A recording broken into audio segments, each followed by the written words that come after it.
Well, the discussion on Capitol Hill over the proposed new gun legislation turned on Tuesday to the underlying constitutional issues around which the entire debate pivots.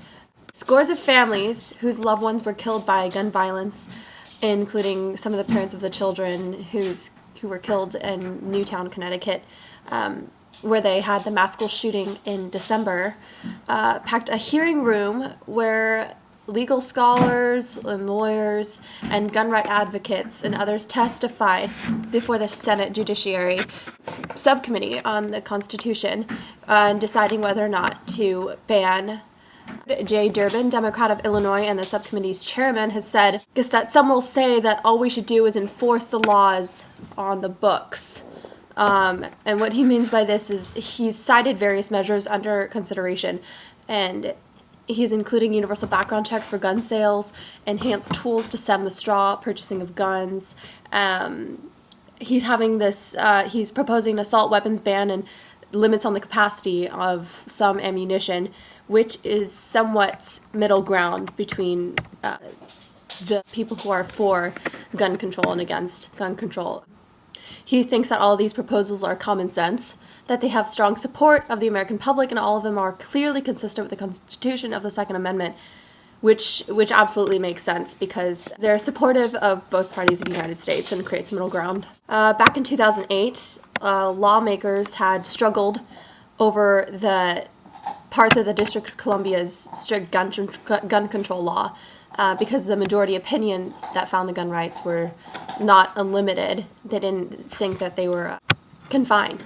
And this interpretation fell along party lines. Senator Ted Cruz of Texas, I believe the subcommittee's ranking Republican, he summed up the position of power of other Republicans in his opening remarks. And he said something like, in my view, the division on this issue is fairly straightforward, and I agree with that. And he said you should focus on criminals, and you should call a statute with an idea of a potential bipartisan support, where you would call out the criminals and have essentially a limited ban on guns instead of a full ban on guns. He also said that at the same time, we should continue to respect and protect the constitutional rights of law-abiding citizens. In other words, he wants to follow the Constitution, the constitutional Bill of Rights, that we have the right to bear arms, but also by preventing further.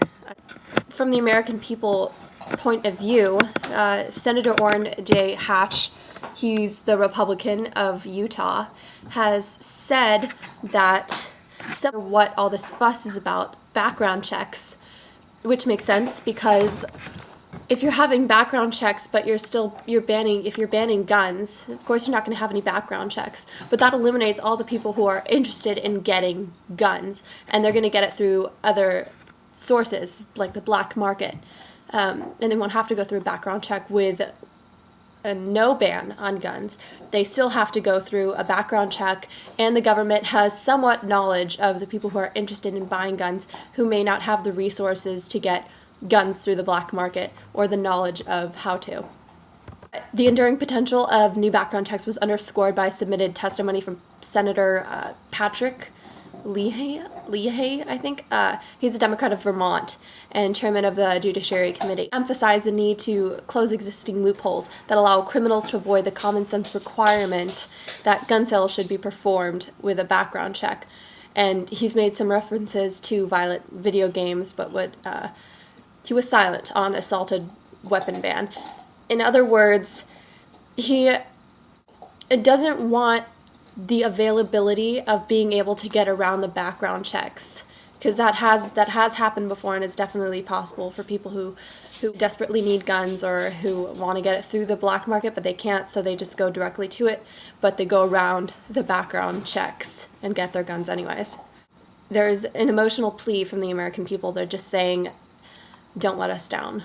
This is such a dividing issue between the people who want to protect their own rights and the people who want to protect their children and their families, and eliminate guns all over. But in my personal opinion, it's not possible to eliminate guns at all, even if you did try, the constitutionally right or not, you're not going to be able to get away with it.